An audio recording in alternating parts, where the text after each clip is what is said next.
ಬೆಳಗಾವಿಯಲ್ಲೊಂದು ಭೀಕರ ರಸ್ತೆ ಅಪಘಾತ ಸಂಭವಿಸಿದೆ. ಸೈಕಲ್ನಲ್ಲಿದ್ದ ವಿದ್ಯಾರ್ಥಿಯ ಮೇಲೆ ಬಸ್ ಹರಿದಿದೆ. ಚಾಲಕನ ನಿರ್ಲಕ್ಷ್ಯಕ್ಕೆ ಭಾರೀ ಆಕ್ರೋಶ ವ್ಯಕ್ತವಾಗ್ತಿದೆ. ಬೆಳಗಾವಿಯಲ್ಲೊಂದು ಭೀಕರ ರಸ್ತೆಯ ಅಪಘಾತ ಆಗಿರುವಂಥದ್ದು. ಸೈಕಲ್ನಲ್ಲಿದ್ದ ವಿದ್ಯಾರ್ಥಿಯ ಮೇಲೆ ಬಸ್ ಹರಿದಿದೆ. ಚಾಲಕನ ನಿರ್ಲಕ್ಷ್ಯಕ್ಕೆ ವಿದ್ಯಾರ್ಥಿನಿಗೆ ಗಂಭೀರ ಗಾಯವಾಗಿರುವಂಥದ್ದು. ಸೈಕಲ್ನಲ್ಲಿ ಶಾಲೆಗೆ ತೆರಳುತ್ತಿದ್ದ ವಿದ್ಯಾರ್ಥಿನಿ ಉಜ್ವಲ ಅಂತ ತಿಳಿದು ಬರ್ತಿದೆ. ಗೋಕಾಕ್ ತಾಲೂಕಿನ ಮಲ್ಲಾಪುರದ ಬಳಿ ಅವಘಡ ಸಂಭವಿಸಿರುವಂಥದ್ದು. ಅಪಘಾತದ ದೃಶ್ಯಾವಳಿಗಳು ಸಿಸಿಟಿವಿಯಲ್ಲಿ ಸೆರೆಯಾಗಿವೆ.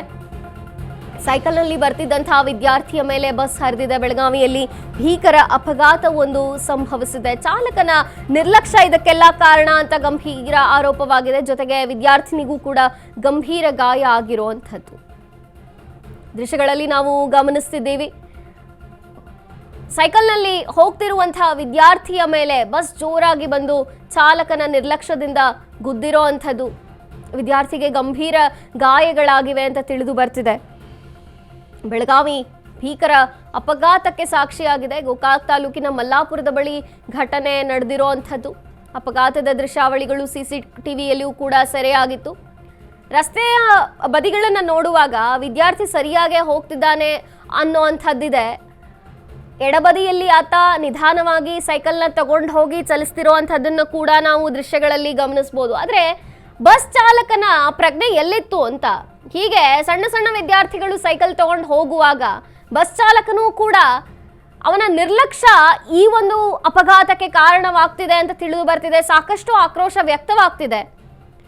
ಅಪಘಾತದ ದೃಶ್ಯಗಳನ್ನು ನಾವು ಸಿಸಿಟಿವಿಯಲ್ಲಿ ಅದೇನು ಸೆರೆಯಾಗಿತ್ತು ಅದನ್ನ ಗಮನಿಸುವಾಗ ವಿದ್ಯಾರ್ಥಿ ರಸ್ತೆಯ ಬದಿಯಲ್ಲಿ ತನ್ನ ಪಾಡಕ್ಕೆ ತಾನು ಸೈಕಲ್ ತಗೊಂಡು ಹೋಗ್ತಿದ್ದಾನೆ. ಈ ಬಸ್ ಚಾಲಕ ಅವನ ನಿರ್ಲಕ್ಷ್ಯ, ಅವನ ಡ್ರೈವಿಂಗ್ ಒಂದು ಪ್ರಜ್ಞೆ ಇಲ್ಲದೆ ಡ್ರೈವಿಂಗ್ ಮಾಡಿದ್ದೇ ಇದಕ್ಕೆ ಕಾರಣ ಆಯ್ತಾ ಅಂತ. ಬಸ್ ಚಾಲಕನ ನಿರ್ಲಕ್ಷ್ಯಕ್ಕೆ ಇದೀಗ ವಿದ್ಯಾರ್ಥಿ ತನ್ನ ಕಷ್ಟವನ್ನ ಅನುಭವಿಸುವಂಗಾಗಿದೆ. ಗಂಭೀರ ಗಾಯಗಳಾಗಿದೆ ವಿದ್ಯಾರ್ಥಿಗೆ. ಯಾರು ಹೊಣೆ ಅಂತ. ಇನ್ನೊಬ್ಬ ವಿದ್ಯಾರ್ಥಿ ಕೂಡ ಸೈಕಲ್ ತಗೊಂಡು ಅವನ ಹಿಂದೆನೇ ಬರ್ತಿದ್ದಾನೆ. ದೃಶ್ಯಗಳಲ್ಲಿ ನಾವು ಗಮನಿಸ್ತಿರ್ಬೋದು.